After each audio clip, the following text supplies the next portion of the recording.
Hello and welcome to another episode of Seddon Laceys Comic Stash. And is this episode 12, said? um, How many times did we it's record? not episode 2. Yeah, there's a secret origin to this episode, isn't there? And There is. this has been recorded multiple times over long periods of time, and it has often been cursed. It has disappeared. It has corrupted. It is corrupted and disappeared. It has done all of that and then some. So yeah, we thought we would finally break the curse. If this one gets through, we might do a Slipknot video on the reaction channel one day.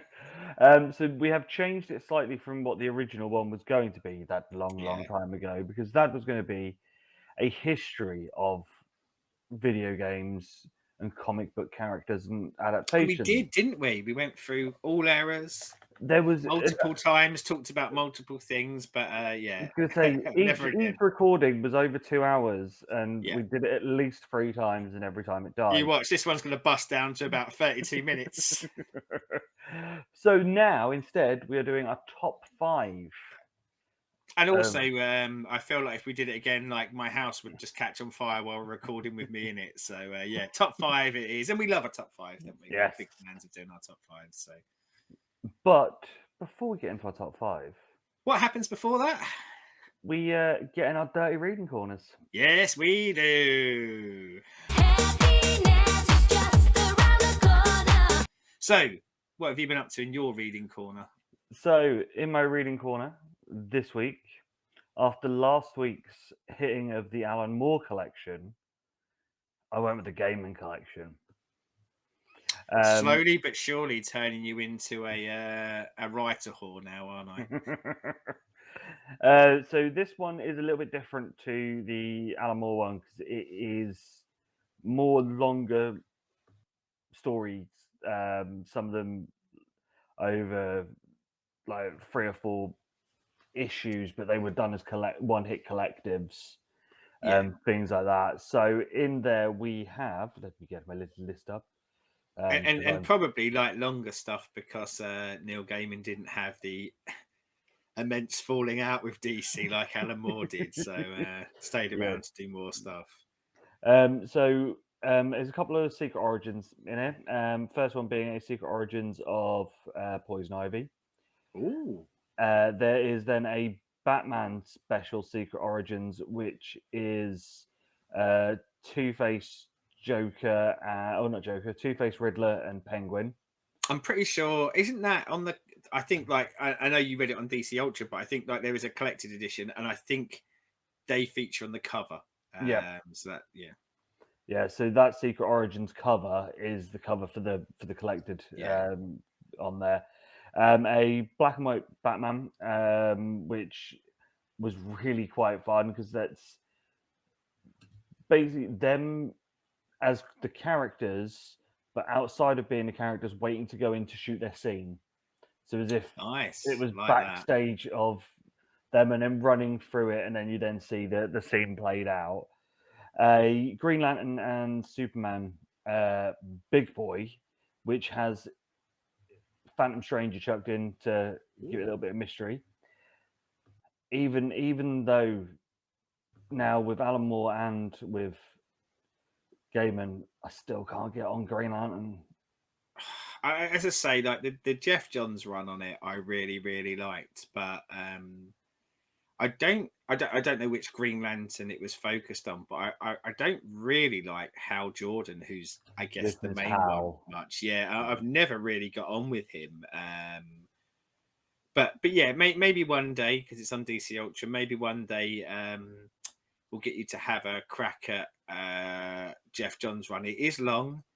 Um, it it's going to be a bit of a strange comparison, but because you haven't read it yet, but it feels very similar to things like the Infinity Gauntlet, but only by what I mean is it's a bit of a cosmic epic that grows and grows and grows. Yeah. So I think it has that as a real selling point.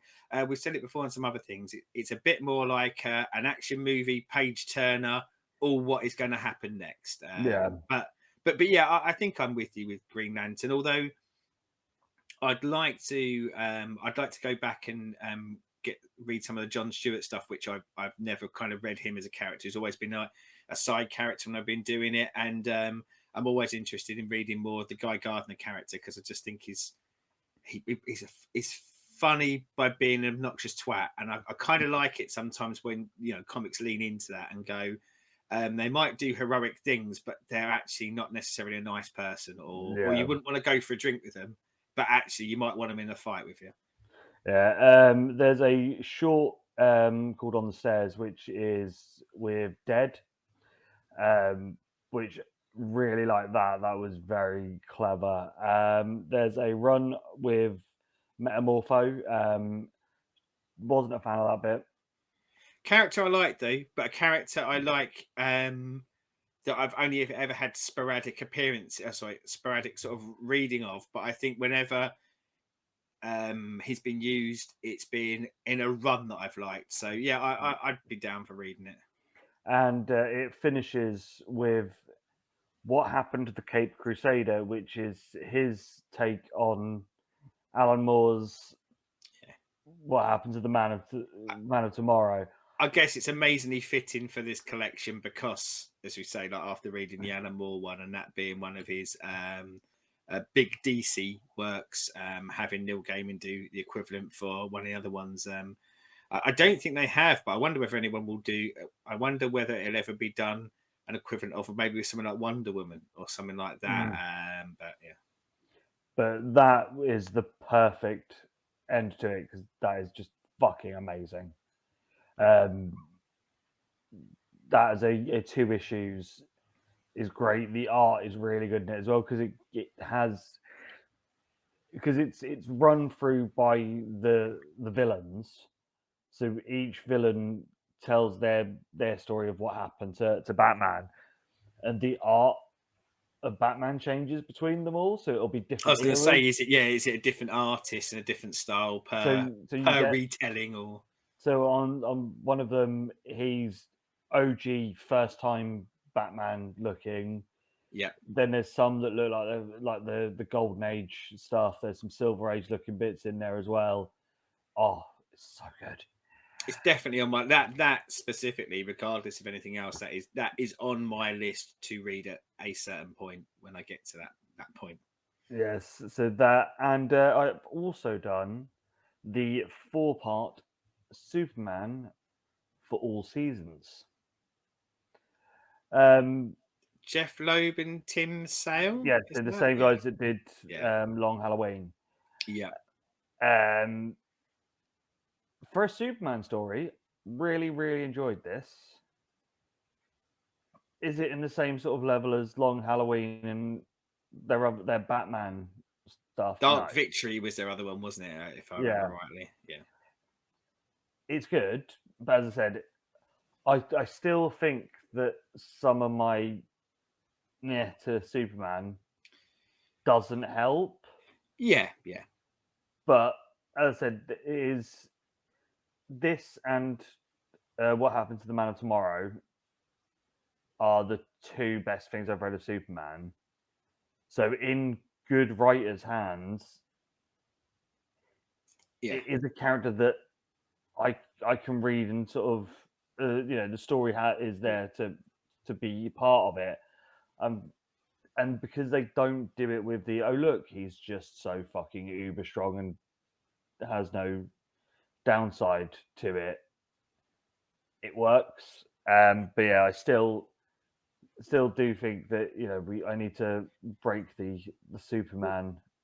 I think it's only kind of a teeny bit of semantics, isn't it? But I know you said good writers. I think the difference here is that they're great writers, aren't they? I think you've got two of Yeah, the best writers that there ever has been in a comic book doing it, and I think in both in those cases, like with someone like Jeff Loeb, who's done some great stuff before, and I will say on him, he has done some stuff that I've read that I didn't like either, but that was I don't know. I felt it was at a point where he'd he'd almost done all this great stuff in Long Halloween, and when he moved over to Marvel and did things like sort of Hulk Grey and Spider-Man Blue, and I felt there was a point where he kind of just went, let's just do some general comics. I think that's where it fell off. But when you've got people, I think, who are kind of at the top of their game doing passion projects, and let's be honest, in both of those, they were allowed a lot of freedom, weren't they? They were Yeah, allowed a lot of freedom to kind of go, this isn't your monthly Spider-Man, this isn't your monthly Superman.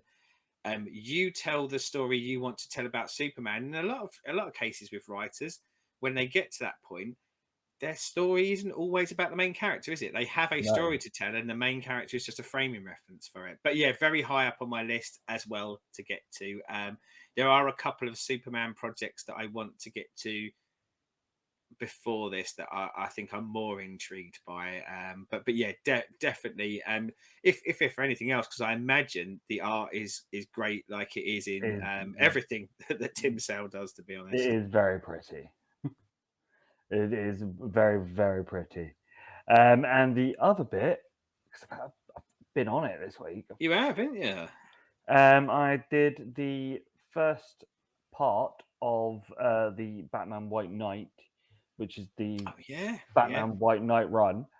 Um, I think this is a very, very clever concept, but they did eke it out a little bit. I don't think it yeah, needs to be 8 issues. yeah. The fact that Exactly. originally Totally agree with you. Totally agree with you. the fact that originally on the first cover it says 1 of 7, then from issue 2 onwards it goes to 1 of 8. They do stretch it out a bit.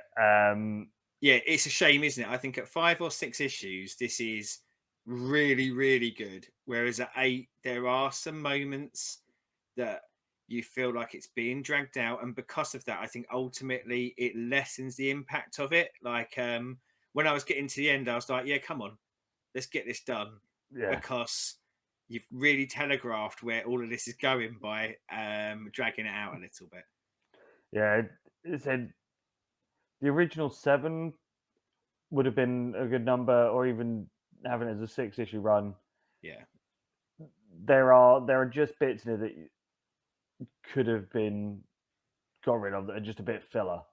It made me want. I mean, I've read the next one, Curse of the White Knight. So I liked it enough to come back for more, and I must admit I preferred Curse of the White Knight. But in general, it made me want more of this sort of thing. It made me want more of a singular creator, or if it was a writer and an artist pair, but that get to take, in this case, the Batman universe. But let's go Spider-Man, Wonder Woman, or other people coming back to Batman, and do a series of series where they can spin it out to tell what they've got to tell. It made me thirst for a few more things like this. Yeah. Well, I've started Curse, so I will go through that, then the Harley one, and then beyond the Yeah, White Knights. There is still plenty to go, and I will do the lot. I'm with you. I'm planning to do the lot, and anything that comes out sort of subsequently, I think I will. It wouldn't be at the top of my list, but definitely would be added to my list to be read, because I think, and again, Sean Murphy, I knew him for his art more than his writing. I think the writing is good.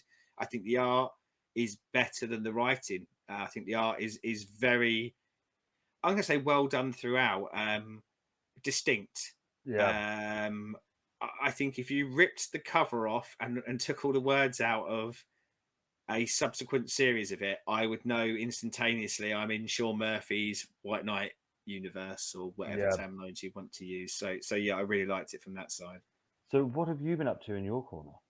I mentioned it last week and I finished it off, so I thought I'd bring it back. This is the Fantastic Four, and it's I'm going to say the first trade, but I cheated slightly and read one more issue than the first trade of Dan Slott's run. So it's just relaunched again, or just had a new number one. So this is the last time it had a new number one, and I kind of the bit of the trend I'm doing with Marvel now, and handy because of Marvel Unlimited, is almost going back to the last time all the big heroes got a reboot and new creative teams, to Yeah, try and get caught up on them, so then I can jump onto some of the newer ones. But this is actually post the Marvel universe not having a Fantastic Four for a while. So movies interrupting the comic universe again Yeah, because of the rights issue at the end of Secret Wars. Spoilers for Secret Wars. The Fantastic Four kind of get disbanded for reasons, which I won't go into because that's too spoilery.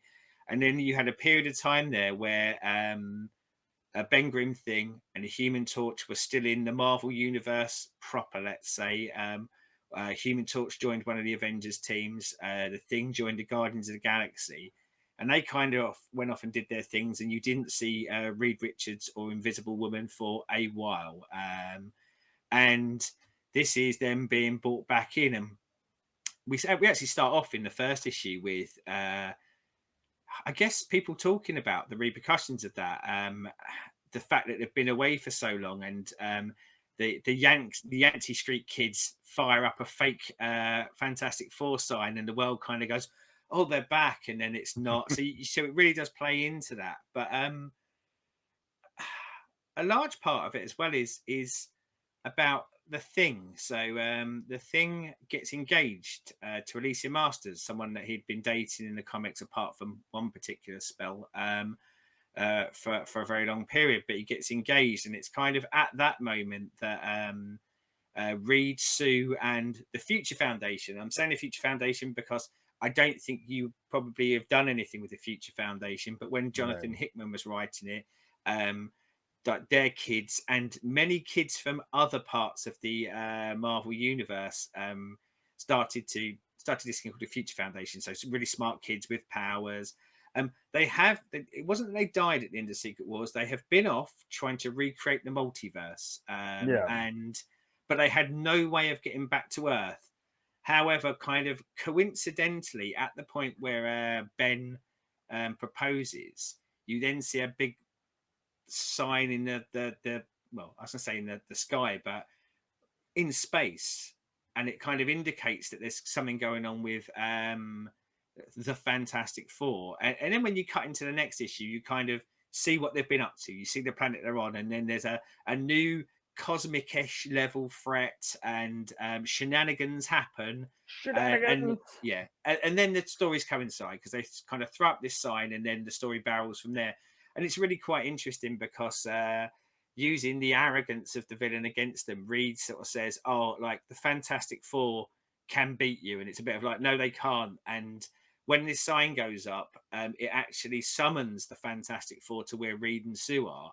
However, it summons every member of the Fantastic Four there's ever been, so it isn't just the four. And it's the opening gambit for this story. So ultimately, spoilers, good wins, and they all come back to Earth. There's a lovely little story in between about a team called the Fantastics with an X, that have kind of taken the place of the Fantastic Four. Although they haven't, it's a kind of a bit of a jibe at social media and media gurus paying people to pretend they're more famous than the Fantastic Four, and it culminates. And as I say, it culminates. There is a Doom story in between, but I believe that's going to be a precursor to many more Doom stories in this series. But it culminates in the wedding of Ben and Thing and Alicia, and in that issue, you get a plethora of artists on it, and to kind of get to the point of the wedding, you get the stag do, but you get lots of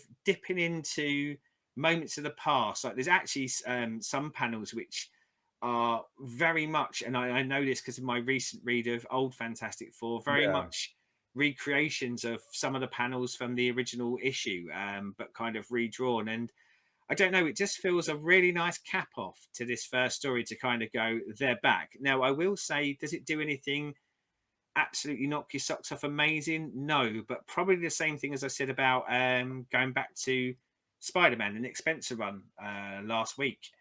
It it makes you go, these are characters I like. Thanks for this jumping back in point, and yeah. I'm going to stay around to see what you do from here. But yeah, I would say very nice. It was a very nice reintroduction to the Fantastic Four. This is the thing, as you said, there that obviously they've been taken out of circulation for a bit.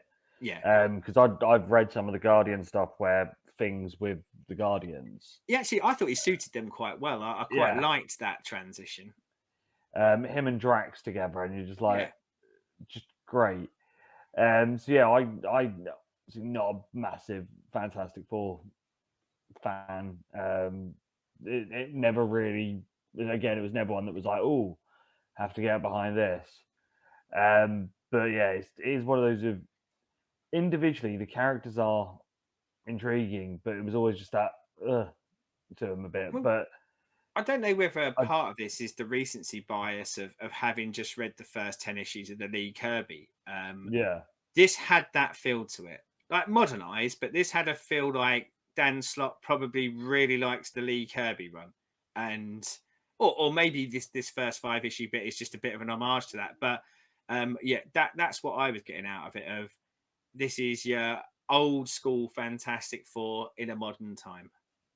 but yeah, one of those of I may have to just sort of get that first 5 or 6, whatever the first sort of trade amount is, and have a read.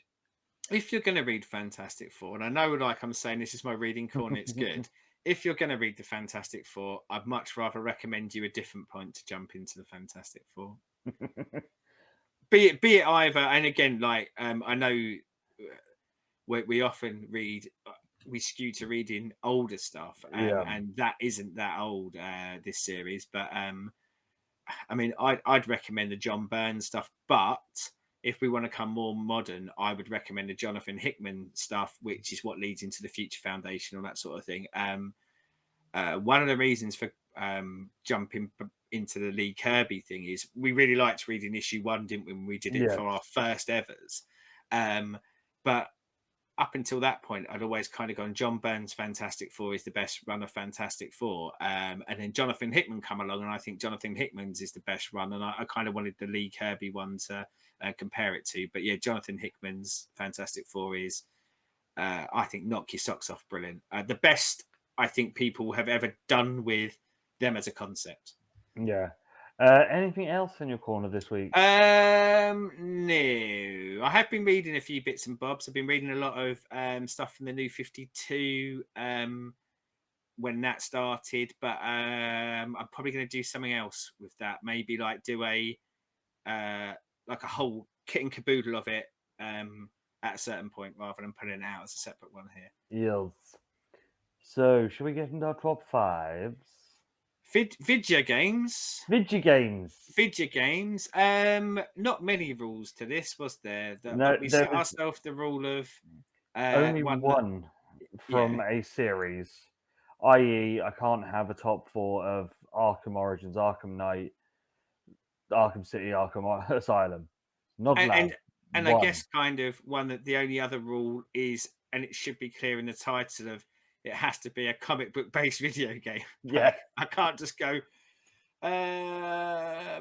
Mario. Football Manager. Football Manager 2023, 2022, 2021. And I mean, as I say, like for us, we had a bit of a prefix of the multiple other times we've done this of talking about comic book video games across the years. But I don't know. Did you find this a hard top 5 or an easy top 5 to do? This was a hard one to narrow down one of, because there's a few that have multiple things in there. Yes, I think that was the hardest bit for me as well. Yeah. But then of the top five, only one of them got in because the rest all ended up as honorable mentions of the ones where there's multiple editions of the same franchise, or at least that series of games. But yeah, so I found it quite easy because I realised how few comic book video games I actually like. No, like's probably the wrong word. That I think are good and I like. Um, ah, I think because it's our hobby, and go back to when we started playing a lot of these. A lot of them we would have been young and starved of anything comic book yeah, related in any other medium. So when I was looking through some of them, I kind of went, I did like that, but it was a bit shit. And I was probably very forgiving of it because I just needed video game stuff, and even like some of the top five. I wonder if I tried to play them back now, whether I would have maybe the reverence that I still have for them. But yeah, and because we were kind of going one from each series, I guess that made it even easier for me. It was just pretty much of these series that I like. What resonated with me the most, and it wasn't always necessarily what I think is the best example of video game making. Sometimes it was uh, maybe when I played it, or despite having a better sequel, it was the impact of the first one, that sort of Yeah, thing. But I take it from that you have some honourable mentions I then. do. So my honorable mentions are the Turtles, the arcade game from 89, 90. If you know it, it's the one that all four of you can play all at once and sprawled off into the Simpsons games, the X-Men games, and everything else that Konami did for about 5 years. Yeah, I'm just to pick up on that quickly. I have an honourable mention of anything that you could play in the arcade with four people at one time. um, Marvel versus Capcom 2, because that was the one where, for me, again in the arcade, was where I had my Street Fighter groove, and that was the one that at the same point when I was bossing lots of Street Fighter, it fit in at the same time. So my honourable mention equivalent to that was any Capcom-based Marvel fighting game. um, Ultimate Alliance, the first one.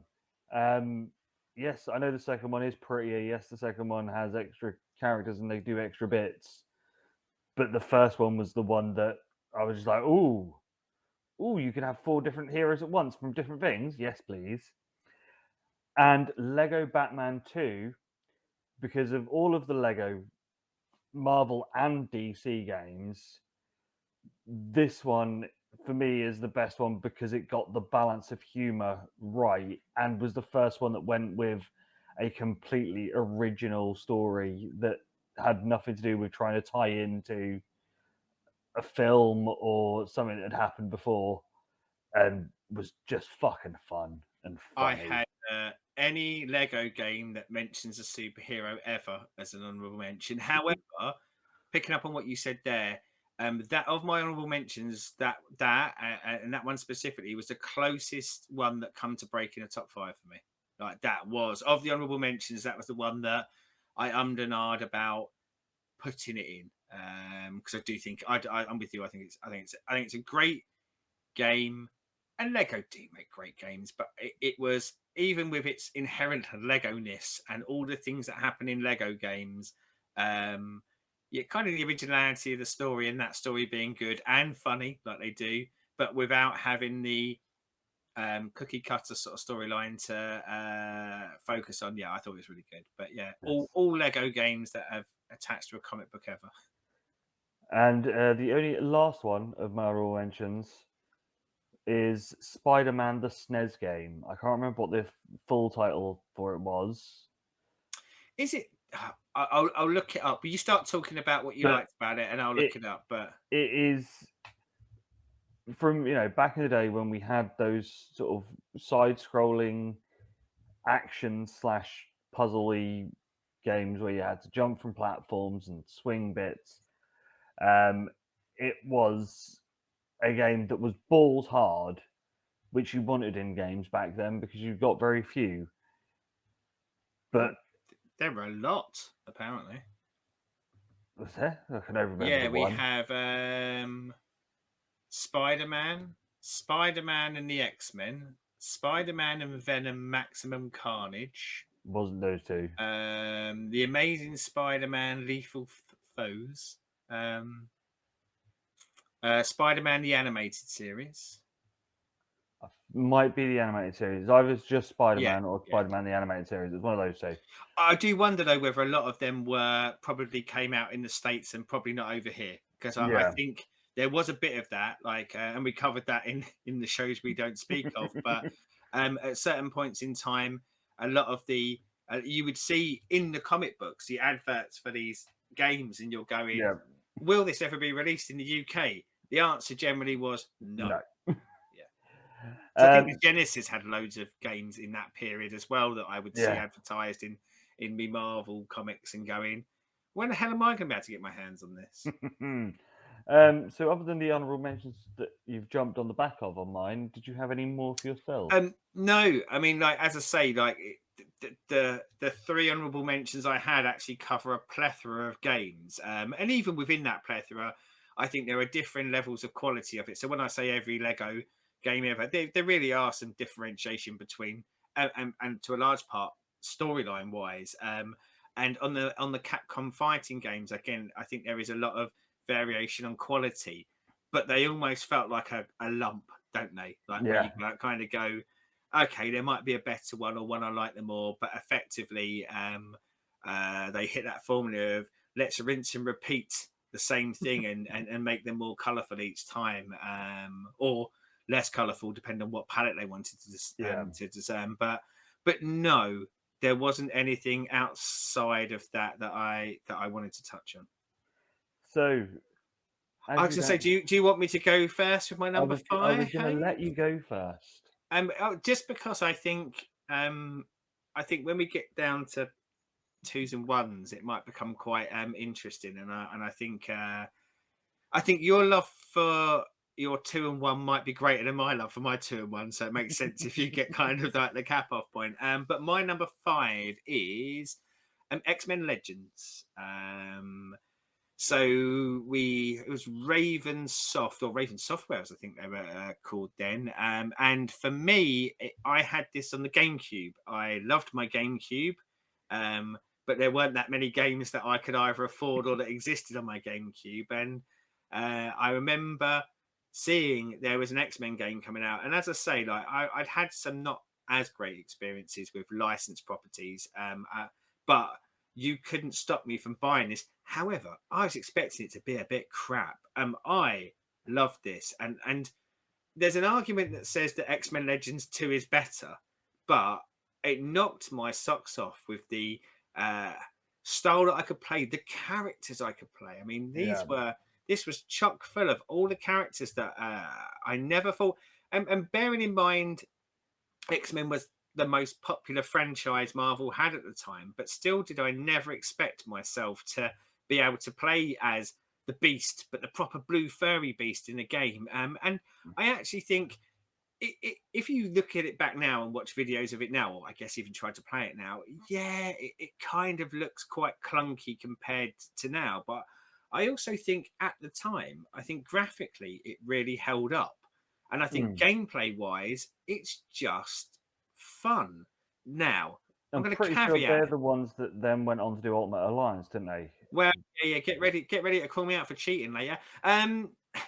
The, the gameplay is really simple, and it is very repetitive, but it didn't feel repetitive when I was doing it. And I think it was because you had those variations of characters. So yeah, you were Yeah. always clicking the same buttons, and you were always effectively just following kind of a diagonal map up to ultimately get to a semi-boss fight, then get through that and get to a boss fight.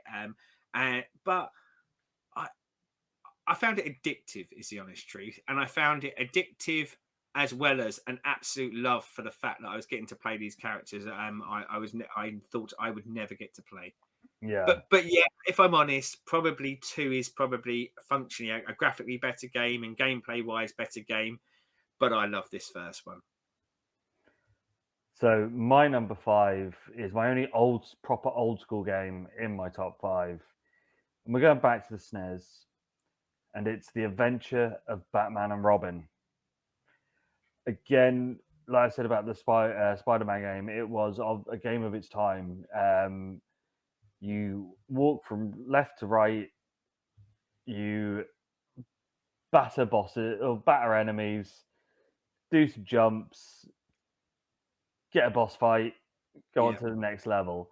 I Um, kind of miss that gameplay style, if I'm honest. yeah, I kind of like it, like the simplicity of it all, but it was still exciting, wasn't it? Like you yeah. still wanted to get from left to right and you wanted to beat said boss. And this one, what puts this over any of the other Batman games of that time on the SNES was this was the one where you could have Batman had different tools. So you could have his batarangs, you could use the grapple gun to do swings across jumps. Really interesting level design as well. One of them, you are on a roller coaster Yeah. fighting bombs that are getting dropped by the Joker out of a plane, and you have to hit them before they hit you. Back in the day when you had 2 hits and you were dead, and no And no continues, save points along the no way. You're save right back, point, yeah, right back to the start beginning of the again. level. Yeah. I'm pretty sure I finished this once, but I think it was one of those of left the SNES on while at school to come back to carry on because Yes. no save points, no code or anything for Spending the you've whole got day thinking, "Oh my god, I hope mum doesn't go in the room and switch it off. yeah Pull the or plug out to put a Hoover in or something like yeah that." so yeah it has that thing of like it was balls hard. It's like how games used to be, and would it hold up now? Probably not. Would I get massively frustrated with it? Probably, because there's no save states and those things that are now incumbent in Yeah. playing games. But part of me would love to see it turn up on like the Nintendo Switch thing for like the as a freebie game, but with a little bit of modern lifeness to it that you could Yeah. have save spaces or Well, something.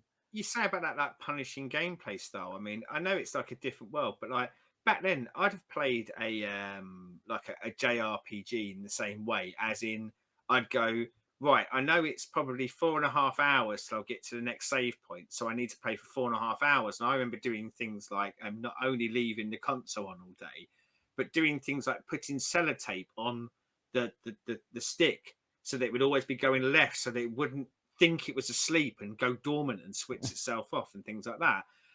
And I missed that style of gameplay so much. However, like you just said then, you put a game in front of me now where I go, I can't leave this for.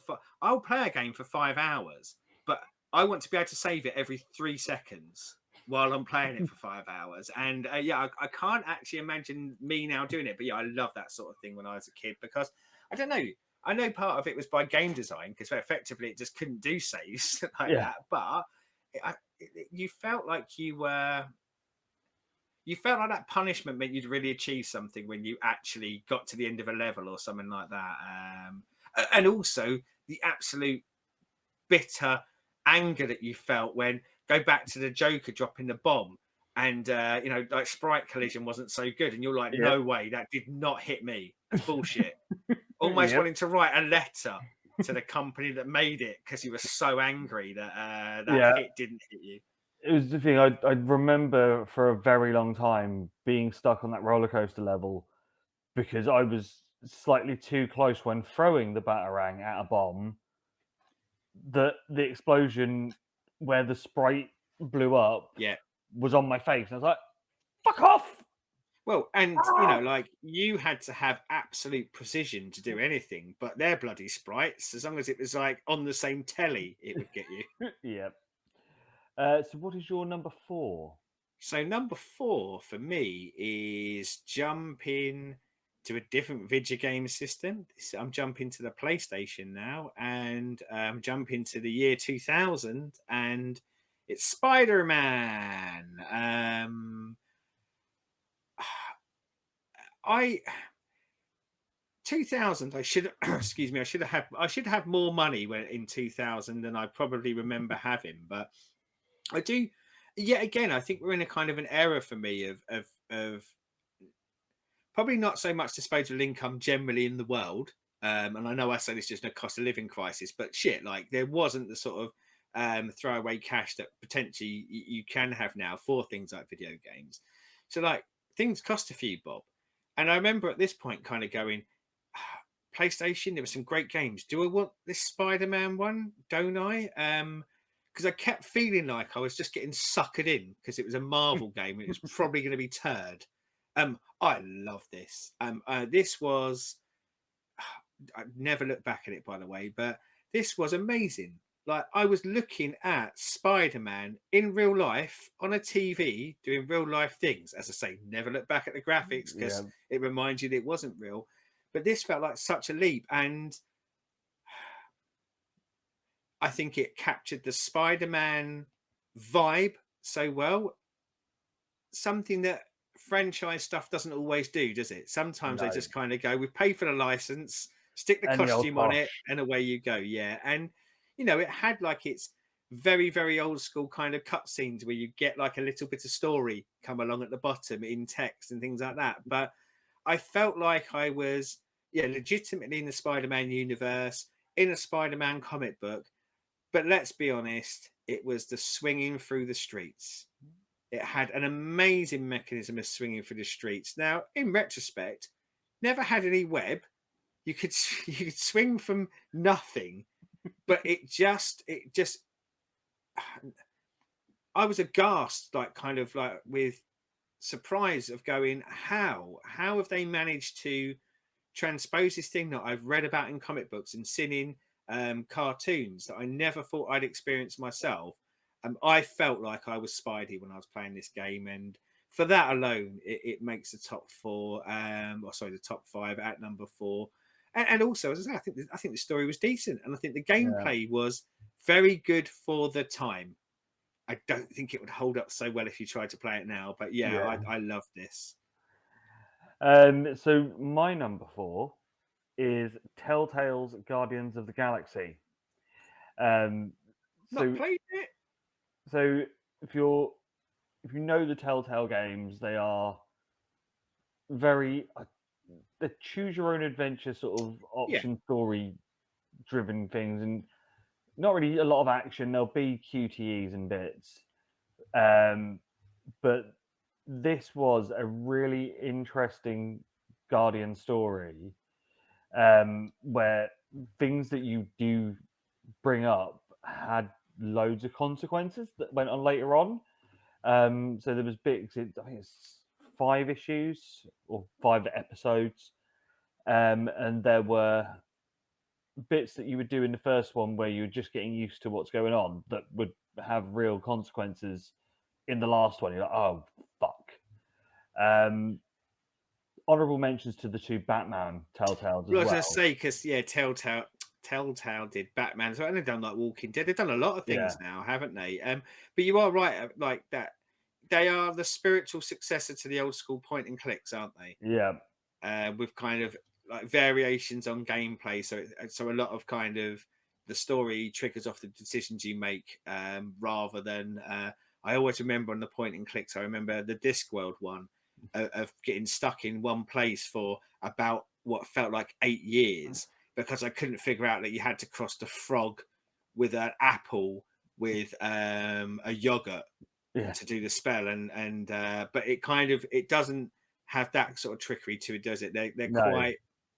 I'm not going to say simple, but it's not about that, is it? It's not no. about brain teasers. It's about kind of you living that story as it's happening, isn't it? Yeah, there are puzzles and bits of that that you do have to think about, but yeah, it is not so much the like Yeah, the old school stuff of the 90s on the Commodore 64 or the Amiga, where if you didn't pick up that key in the first room, that you can't get through the last door and then you're fucked, sort of thing.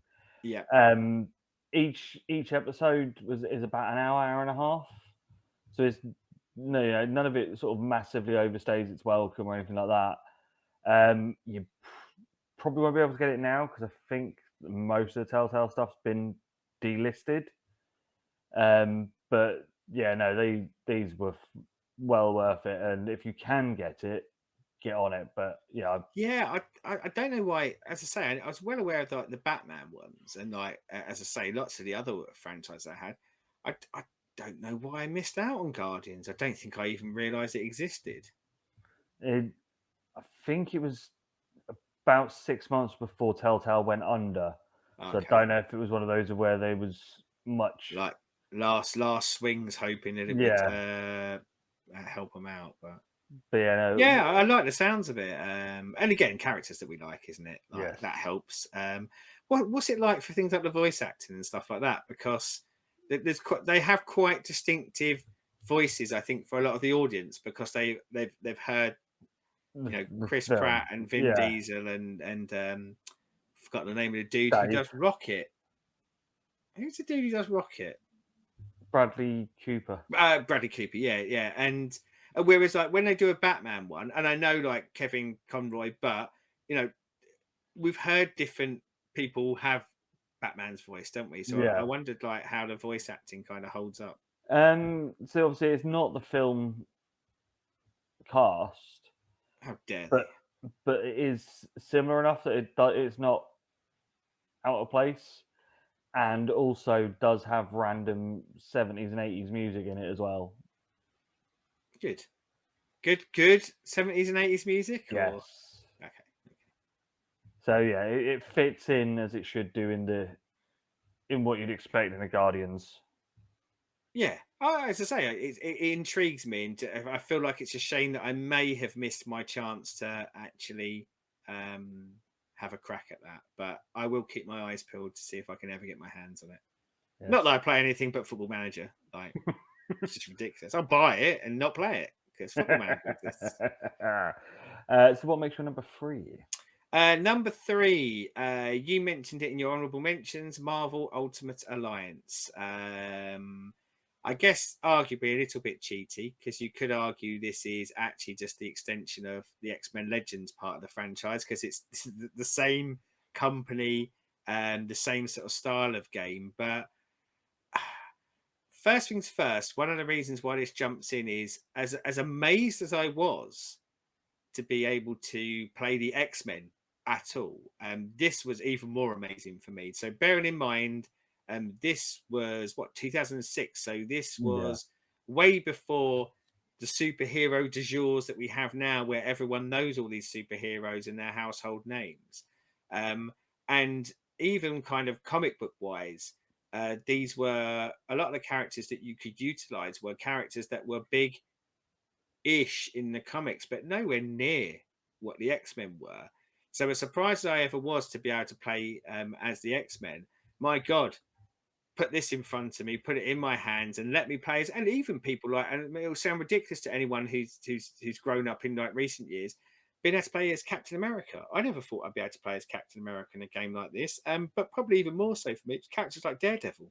You know, Yeah. these were characters that I'd say were um not niche, but marginally loved at that time in the comic books. And what I thought this one did particularly well, and it looks nicer. You know, they have progressed since the X Men Legend days. Not going to say the gameplay's changed dramatically much. There, you're still kind of running in a direction, fighting people, going into a room, trying to find bits of loot that you can use Yep. to unlock costumes, and that was a big thing for me, being able to unlock variant costumes for people. The stuff that I, as a comic book fan, I own the issues that they wore that in. It was amazing for me. But what I think they did particularly well here was the story. Now, when I say the story was comic book for me. You know, it had MODOK as a villain. Doc Doom's one of the big parts of it. You have Galactus at the end. I Most of my love for this comes from feeling like I was in the comics. It felt like that for me. And even though the gameplay wasn't necessarily expansive, click a few buttons, walk in that direction, click a few buttons, walk in that direction. That those additions of things like the variant costumes and things like that, that just knocked my socks off. And one of the reasons why this makes my number three is of all the comic book games I've ever played, if you ask me right now, what comic book game would you want to play right now? It would be this. It's the one I always think of when I think of playing one. Now, I do have an old console. I do have an old copy of it. The console's broken rather than the game. So I've got a bit of 360, and I do oft think about going back to it. But and I will say as well, probably Ultimate Alliance 2 probably is better. but I love this one more. Yeah, so I have them digitally because they were on the PS4 store, and I Oh, got okay. 1 and 2 for, I think it was like £5 for the pair of them, Oh, because it was one of those of I had the first one for the 360 on disc, but to get number 2, even secondhand, they were always want like 40, £45 for it, 'cause it was yeah, one of those I think it was quite a small print run, so I yeah. never got it until I got the digital ones for the 4.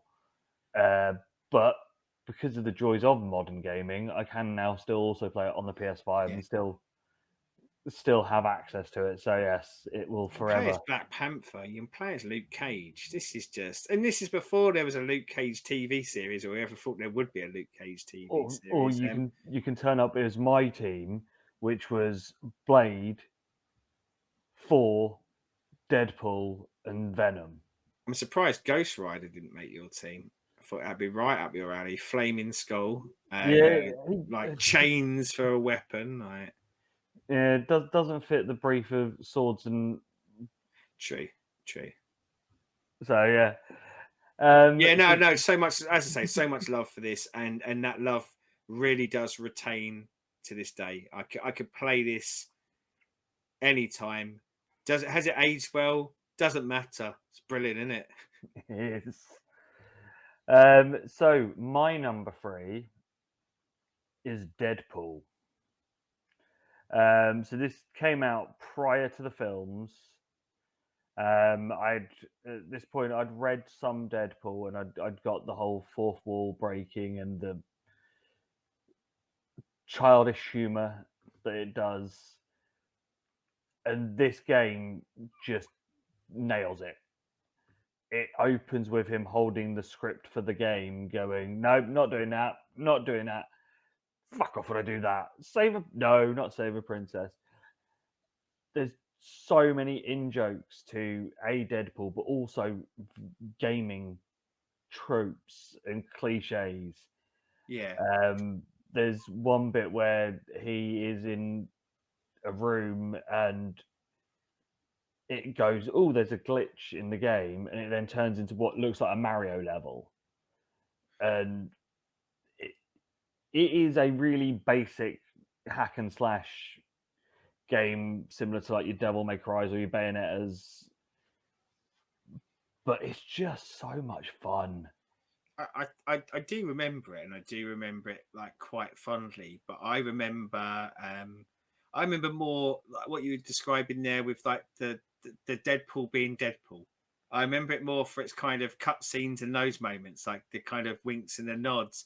That's not to say that there was anything wrong with the gameplay, and I think that's probably why it didn't make it. Is when I when I thought about them, I kind of remembered that rather than the game, Mm. and I think maybe the truth it is because that part of it was so strong. Like, but yeah, certainly, there's me kind of going. I felt like I was in a comic, and that had this as well. I mean, very specifically a Deadpool comic, but Yes. like this does feel like Deadpool is the character. And as we say now that we know and love, like lots of the audience know and love him from movies, but this is Deadpool that was being presented in the comics at the time. So Yeah. yeah, I get it. I really do.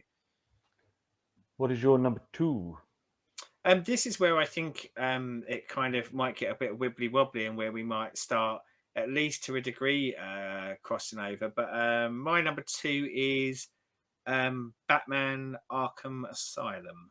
Um, so we said earlier about kind of the tough parts of picking out which of a series you would, and so far all of mine have been a series. I mean, the Spider-Man PlayStation game, I must admit, I never really played any of the others because they got reviewed as absolute balls, so I didn't really bother with them. But yeah, I think there are gameplay wise better Arkham games. This one makes it to my choice of the Arkham games because you can say it's about everything, but the rest of the games don't exist without this.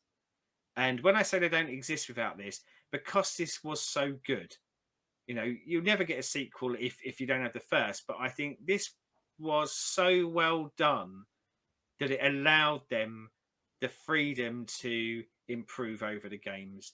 People weren't coming back to buy sequels to this because it was Batman. They weren't just buying any sequels, and they might have come to this one because it's Batman and that franchise tag that's on it.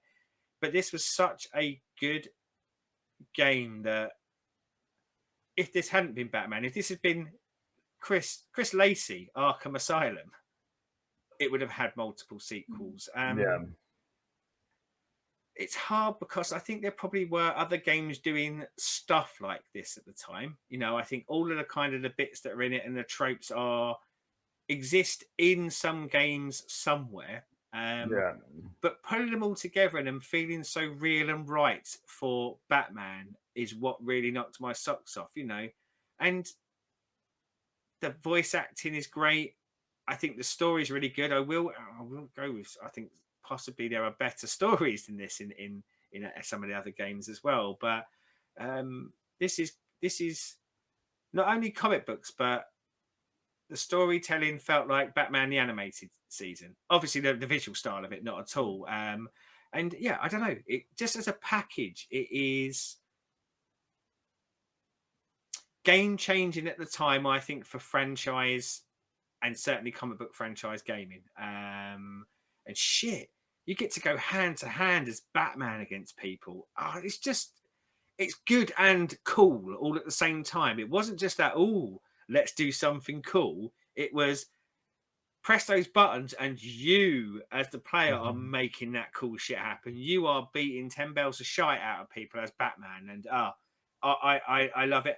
Beautiful mood to it as well. Like the setting and the way that it's lighted throughout. An exquisite game for me. I would say for me, in that pantheon of 10 out of 10 games, which there aren't that many in that pantheon for me. So more on that in a bit. I thought there might be.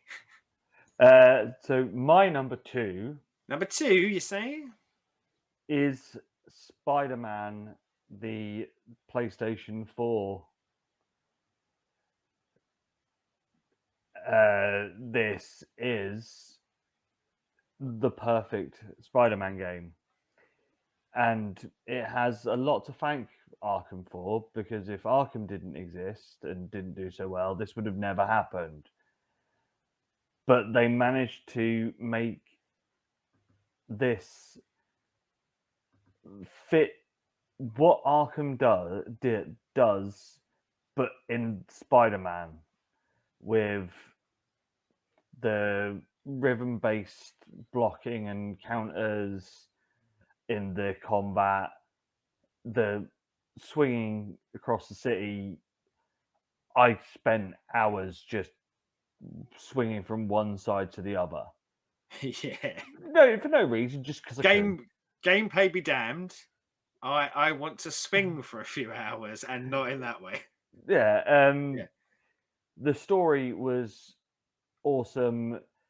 Using Mr. Negative as the main boss was genius, because it would have been far too easy to go, it's with Kingpin or Rhino or Vulture. They're all there. You have interactions with all of them and fights with all of them, but using that more unusual big bad and the story they went with for it just is beautiful. Dropping Miles in the back end as well is great, because you then get your Miles DLC / second game, and it's just pretty. It's so visually stunning. It holds its own against games that were coming out at the same time, doesn't it? Yeah. Again, I go back to something I said earlier. Franchise games it's very easy to go, I can slap a franchise, a name on the front of this, and I don't have to put so much effort in because people are going to buy it anyway. And I think a ton of credit has to go to something where they do put that extra effort in. And certainly, as you say, graphically, this just looks wonderful. Absolutely looks amazing, doesn't it? Yes. Looks amazing, Spider-Man, I guess. It does. So I have, very quickly before we go into our number ones, 2 games that I have to mention as warnings to people on why you should not pick up Well, I was going to say superhero we games. hadn't prepared this, had we? But quite often when we do a top five, before we go to number one, we go with our worst ever. And I haven't prepared, but I know what my worst ever is, so I'm quite happy to go into a worst ever as well. But So, you crack on first. so the first of the two is a game that should never have been done, especially with the limitations of the system of the time. Superman 64, for its terrible mechanics, terrible level design, and the fact of it was the N64 and they were trying to do a massive open world. So how did they fill that world? Fog. Isn't it kind of one of those legendary um, rock hard ones as well? But rock hard Yeah. because it's just badly designed rather than Yes. rock hard because they went, we'll make this game hard. But the worst superhero game is a more Get this right. modern. Get this It's right. a more Do we want to modern say it on game. three, two, one, and see whether we agree? It is Marvel's Avengers. Avengers, because it's absolute garbage. It should be put in the bin, then put into a compactor, then taken out, put back into another bin, compacted again until the end of time. But that trash compactor being in hell. Yes. It is everything that's terrible about modern gaming. It was released broken. Oh, It yeah. was sold as a epic Marvel story where you're gonna meet Miss Marvel and you can be all And of the Avengers. let's not forget an epic Marvel story that will get more epic because there will consistently be extra content added, and that being new characters, new situations, new stories. Yep, they lied. When what we really got was a level with story and then a constant grind, microtransactions, terrible gameplay, a leveling up system, which meant that you had to do the same levels at least 20 times to get to the point where Well, you could open and up one, the next set of levels. but one of the big problems is that one of the other reasons why you were doing the same levels over and over again is that every level was the same level over and over again. And considering the pantheon of characters that they had to play with, and they called it Marvel the Avengers, they didn't have any variance at all in the villains you were fighting. Nope. There was generic Robot 7, generic green Robot 7, generic blue Robot 7. And one of the things that really puts this into the dumpster for me is if they'd have, they probably wouldn't have sold anywhere near as much. But if go back to what you said about Spider-Man, if they had focused this on being Miss Marvel, the game, I think they actually did hit a really good formula with her. I think playing as her was fun. I think that kind of the way they integrated her power set, and I think when they started to write the game, I think they were writing a Miss Marvel game because her moments in story, opening my real wife a story, was actually good. But then they tacked on, and one of the most egregious things of this for is this that these characters, your Captain America's, your Thors, did not look like the movie version, nor did they look like the comic version. They looked like no version of these characters that had ever existed, and not because it was so graphically bad. They just obviously wanted to lean into the movies, but couldn't put, in the case of Thor, Chris Hemsworth's face on it. So did these really kind of hodgepodge things. So you didn't even get that ooh ah moment of going, Yeah. I'm playing as Thor. You It reminded me felt of. like you were playing as Transformers, but instead you had GoBots. That's what it felt like to I me. was going to say Poundland Yeah, knockoff Avenger yeah, figures. yeah. But yeah, just such a bad game. And then I guess I said it earlier about they'd said more's coming and it'll be regular. And then what you found out really quickly is 3 to 4 months later, they release a new character, and that new character, and I know some people argue this, but bullshit on anyone who argues this, that plays exactly the same way as already the pre-existing characters. But I'd have And even accepted that because I mentioned how much I love yeah, Ultimate Alliance and X-Men Legends, but doing the same levels with the same villains. The scenery might change. They might be in a jungle, but it's yeah, still the same villains and it's still the same structure of it. It's just a yep. different scenery paste on it. Yeah, absolutely awful. And another grind to get the new character that they've just given you Yeah. up to a level where they're actually any good. Well, and I would say, bearing in mind how absolutely toilet some of the licensed games have been in their time for superheroes, like really bad.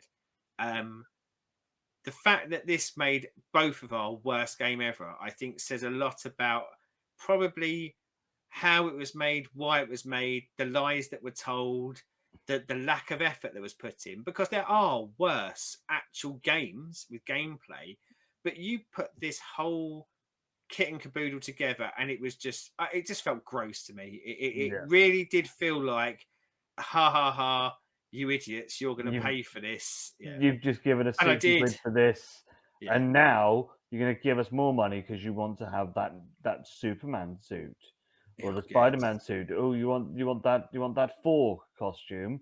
Here's more money.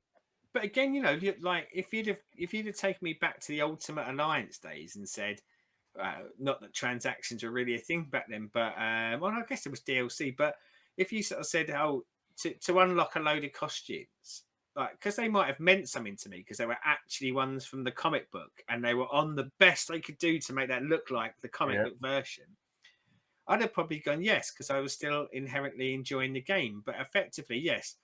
Do you want to play in that new Spider-Man suit and just do the same level over and over again? No, no, awful. So I'm we've glad we talked about it though, because I'm glad because as we were doing our number twos, I thought, oh God, I haven't prepared anything for worse, and I was going to say to you before we even started, do you want to do a worse? And I thought, and I was hoping it would be Marvel Avengers for both of us. so what is your numero uno? Well, number one is, and not to say you got it wrong, but you got it wrong. Number one is Spider Man. Insomniac Games 2018 Spider Man. This is, like you said, this is a fantastic looking game. It is a fantastic experience from the things you actually have to do in the game to the things you can do in the game that you don't really have to, but you just choose to do anyway. Go back to what you said, swinging around the streets just over and over again. And, I had the PlayStation Spider Man earlier in this. And I said, at that point, I was looking at a photorealistic Spider-Man swinging the streets of New York. Uh, Fast forward quite a few years, and it didn't diminish my love for that PlayStation One, but this is what swinging through the streets of New York City really is about, and because of the ability we have now to create those worlds bigger, um, of course, it allows them to. So when you're swinging through streets, every street is different, and every street is probably relatively reflective to an equivalent street in New York, etc., Yeah. etc., etc. So I think it's an amazing feat by that. But you touched on something that I particularly loved about it, and it was the storyline in general. The storyline in general felt like an amazing Spider-Man story. And when I say an amazing Spider-Man story, an amazing Spider-Man run rather than the story. This felt like Yeah. something that would have gone over multiple issues. And the use of Mr. Negative, who had been used in the comics and I think used quite effectively, but wasn't one of the big Spider-Man villains. Yeah, genius. Because I think we talk often on this show about how do you get people to come to the comic books from other mediums.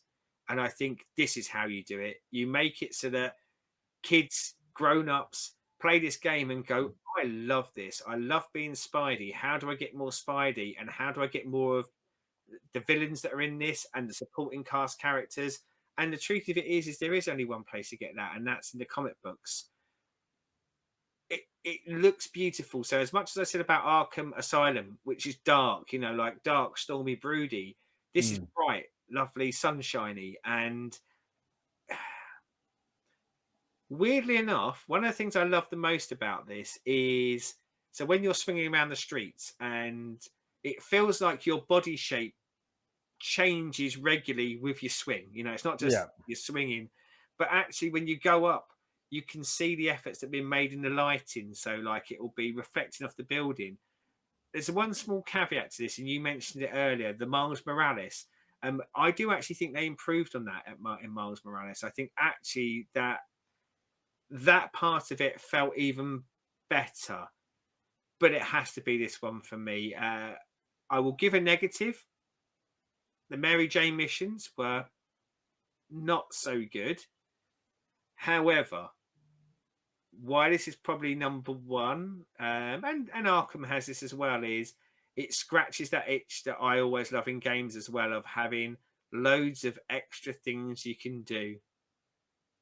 And same as think games like Assassin's Creed and things like this. And I just think that other than those Mary Jane side missions, I think everything you could do that was extra in Spider-Man was fun and as compelling to me. I didn't want to get to the end of the main story because I didn't want the side missions to end.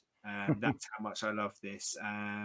Yeah, I said Arkham is a 10 out of 10 game. This is a 10 out of 10 game for me as well. I think for anyone who hasn't played it and has access to a PlayStation 4 or PlayStation 5, even if you don't like Spidey, play this game.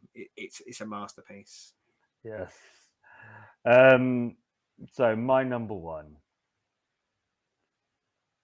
could have It's really been Spider-Man because you got it wrong. no, could have been Arkham Origins, which is a forgotten gem. It's a really good game. Could have been Arkham Knight, other than the clunky Batmobile. I was going to say it couldn't have been Arkham Knight because of the Batmobile, but yeah, It could have been Arkham City, which arguably has the better story, yeah. but it can only be Arkham Asylum, as this is the game, as you said, that starts, It launched 1,000 ships, that sort of yeah, thing, didn't it? Yeah.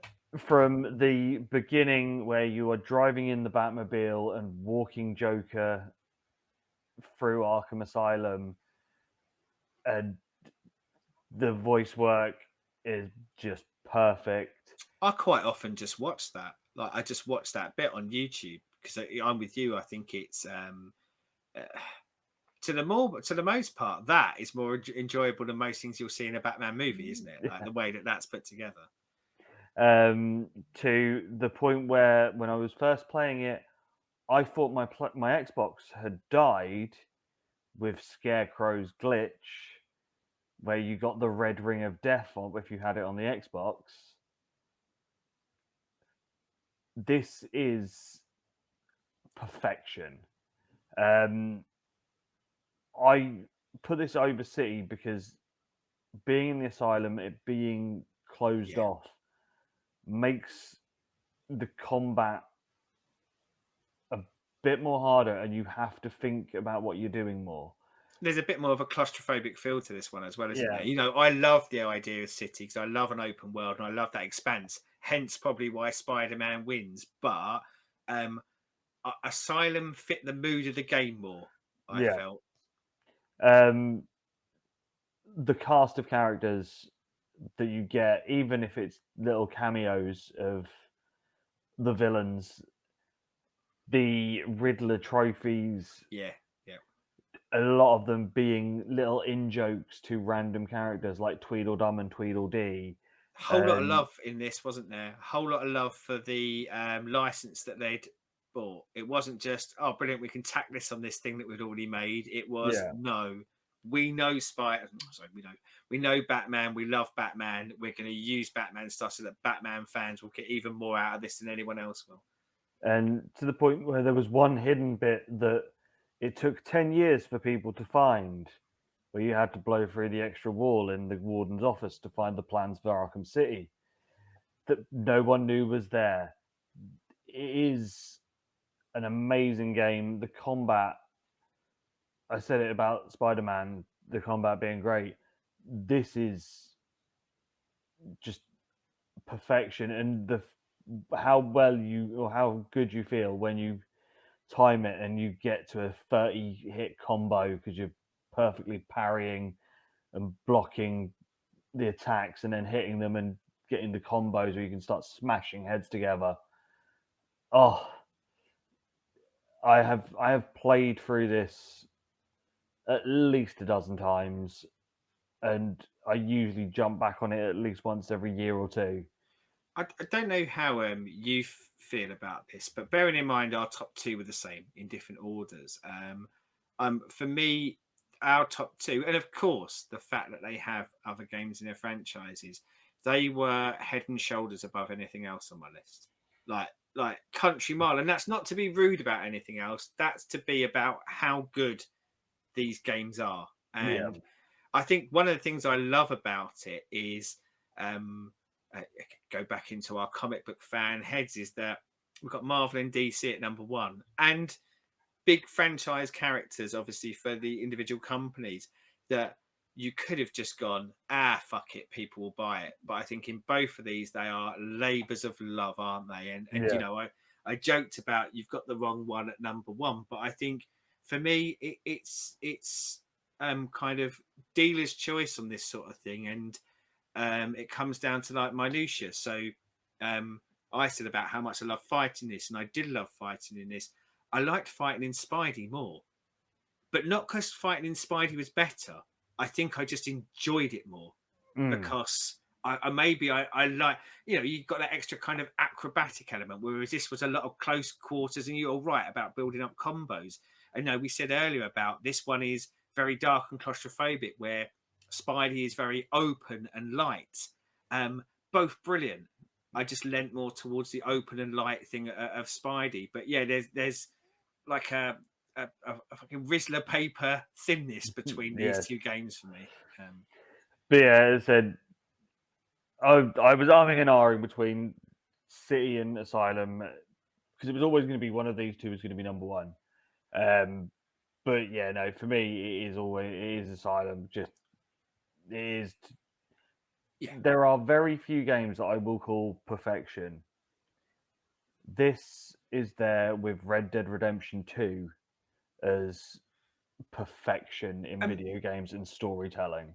and you mentioned it earlier, and as I say, I would equate this to Spidey as well. Like when we start playing these games, like any game, there will be buttons that you press. It is one, I think, surprising, but two, really pleasurable. How things that you'd never had to do with a controller to do the things that they do on the screen become second nature, and Yeah,